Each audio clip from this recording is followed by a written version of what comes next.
ibadah. Karena pada minggu yang lalu sudah kita terangkan bahwa Allah ciptakan jin dan manusia lil ibadah. Wa ma khalaqatul jinna wal insa illa liya'budun.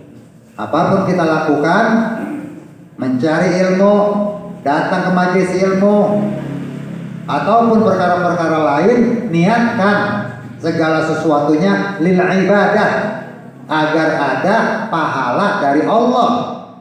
Dagang silakan jadi pedagang, supir silakan jadi supir dia. Tapi kalau dia niat ibadah, sampai makan niat ibadah, tidur niat ibadah, ada pahalanya.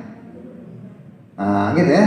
Jadi memang Allah ciptakan makhluk ya, namanya jin dan manusia lil ibadah sesuai dengan firman Allah, wa ma khalaqatul jinna wal insa illa liya'budun.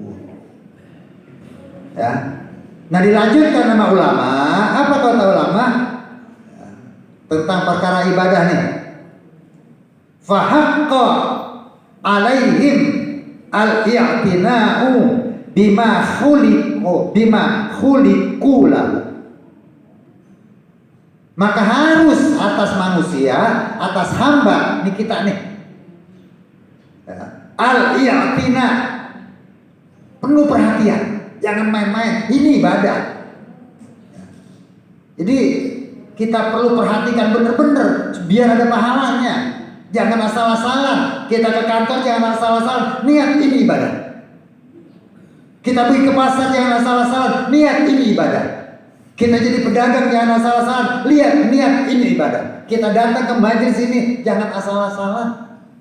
Datang ke majelis ini benar-benar niat lil ibadah. Ini tanamkan dulu supaya ada pahalanya. Kalau nggak ada niat ibadah, nggak ada pahalanya.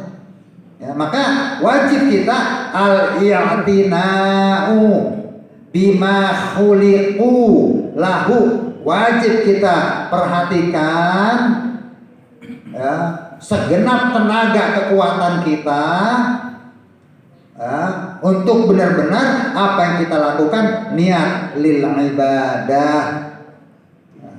Itu ya, paham ya? Jadi kemarin nih apalagi kita sholat ibadah, kita sholat duha ya, di samping kita menuntut ilmu ibadah, kita mendengarkan tausiah, kita mendengarkan pengajian ibadah. Ya, habis ini mungkin ada yang dari majelis ini pengen ke pasar ya, beli jagung, beli bawang, ibadah juga loh. Pak Haji Didi kalau langsung dari sini ke pasar ibadah. Gitu ya, niat bil ibadah. Makanya harus kita keluarkan segenap kekuatan kita ya untuk ibadah, untuk apa yang Allah ciptakan buat kita. Kemudian juga ya disertai dengan ma'rifatullah. Ibadah kita kepada Allah sambil kita ma'rifatullah benar-benar. Jadi nggak ada unsur apa-apa, nggak ada unsur apa-apa. Datang kemarin ikhlas, ibadah ma'rifatullah. Ini ada pahalanya. Ini ada pahalanya. Nah, gitu ya. Wal i'rab, dan menolaklah apa-apa yang kira-kira akan menghilangkan keikhlasan ibadah kita. Tolak jauh-jauh, lemparin dari jauh-jauh. Benar-benar kita tindakan, kita langkahkan kaki kita, udah pahala mulu. Setiap kaki kita langkahkan menuju majelis ilmu, itu akan mengangkat derajat kita, akan menghapus dosa kita. Para malaikat membantu kita, surga mudah buat kita. Apa sih yang kita cari? Semuanya sudah terbuka buat kita. Allah berikan buat orang yang menuntut ilmu. Makanya harus kita benar-benar perhatikan bahwa apa yang kita lakukan ini tidak lain adalah untuk ibadah kepada Allah Subhanahu wa ta'ala. Urusan-urusan dunia kesampingkan dulu. Urusan dunia jangan kita terpikir. Kalau kita sudah niat ibadah, urusan-urusan perkara-perkara dunia kita kesampingkan dulu ya. Mutlak apa yang kita lakukan benar-benar untuk ibadah kepada Allah Subhanahu wa ta'ala. Ya, kemegahan dunia, ya, kelebihan yang tidak terlalu penting dalam kehidupan kita, ya udah kita singkirkan dulu. Ya, dalam hidup kita ini kan ada, Nabi mengatakan ada 3 perkara yang perlu kita perhatikan. Ya, ada 3 perkara yang perlu kita lakukan. La haqqa libni Adam illa fi thalathah. Tidak ada satu kewajiban atas diri manusia kecuali 3 perkara yang harus benar-benar kita perhatikan. Nah, apa? Nabi yang bilang, ta'amun yuqimu bihi sulbahu. Yang pertama yang kita perhatikan, ta'am, makanan yang bisa memperkuat tulang kita untuk ibadah. Ya. Ya, makanan yang kira-kira bikin kita kuat ibadah itu perlu, silakan. Ta'amun yuqimu bihi sulbahu. Perhatiin, enggak apa-apa. Boleh kita makan di mana makanan ini bisa memperkuat tulang punggung kita untuk ibadah. Perhatiin, enggak apa-apa. Boleh. Makanya hati-hati juga makanan-makanan yang masuk ke perut kita. Jangan sampai makanan itu tidak memperkuat ibadah kita. Kita pengen makanan masuk ke perut kita justru memperkuat ibadah. Kita pengen makan di rumah kuat kita jalan kaki ke majelis ilmu. Gitu ya, ta'amun. Ya, itu yang pertama. Jadi silakan kita makan, tapi makanan ini niatnya untuk memperkuat tulang punggung kita dalam kita beribadah kepada Allah Subhanahu wa taala. Makan silakan. Minum silakan. Yang pertama.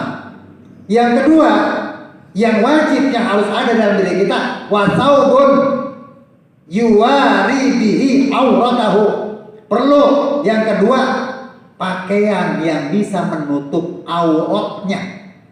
Ini 2. Jadi yang pertama, makanan yang bisa memperkuat tulang punggung kita perlu. Jadi jangan sampai nggak makan. Ada nggak orang nggak makan terus nggak kuat ibadah? Perutnya kosong banget, jangan makan. Ya, makan silakan. Jangan gara-gara kelaparan akhirnya kagak kuat dia sholat, jangan. Silakan makan. Dengan makan ini tulang rusuknya, tulang punggungnya kuat sehingga dia bisa beribadah. Yang pertama. Yang kedua, kita kudu punya baju juga, ya, punya pakaian juga yang bisa menutup aurat kita. Itu yang kedua. Wa baitun yakunnuhu. Dan yang ketiga, dia punya tempat di mana dia tinggal di tempat itu. Ini 3 perkara yang harus ada dalam diri kita. Makanan, pakaian, tempat tinggal. Setelah itu di luar ini udah nggak usah kita pikirin. Ini aja yang harus ada dalam diri kita. Yang di luar ini ya udah itu cuman kelebihan aja. Hati-hati itu. Apa yang di luar itu yang ada hitungan di hadapan Allah nanti. Ya, kalau makanan buat ibadah bagus, buat ibadah. Baju untuk menutupi aurat bagus untuk ibadah. Rumah tempat tinggal, ya, buat kita nyaman, silakan bagus, ya, untuk ibadah. Nah di luar ini itu udah selebihnya dah. Dia punya motor, boleh nggak punya motor? Dia punya mobil, silakan. Dia punya handphone, tapi nggak butuh. Yang butuh banget itu 3. Yang butuh banget itu 3. Adapun apa? Motor, mobil, sepeda, apalagi handphone, apalagi tuh. Nah itu kan itu udah sambilan. Ya. Itu boleh punya boleh, nggak punya nggak apa-apa. Oh yang satu punya mobil, nggak apa-apa. Oh yang satu nggak punya mobil, jangan berpikir. Nah itu.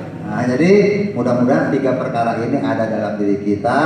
Makanan memperkuat tulang punggung kita untuk ibadah, pakaian bisa menutup aurat kita untuk ibadah, kemudian rumah bisa kita tempati untuk ketenangan kita ibadah kepada Allah Subhanahu wa ta'ala. Mudah-mudahan kita bahagia fid dunya wal akhirah dalam ridha Allah Subhanahu wa ta'ala. Itu aja, nanti akan kita lanjutkan ya pembahasan kitabnya. Namun sekali lagi kita akan laksanakan salat tasbih dulu. Demikianlah yang dapat sampaikan. Kurang lebih saya maaf. Waalaikumsalam warahmatullahi wabarakatuh.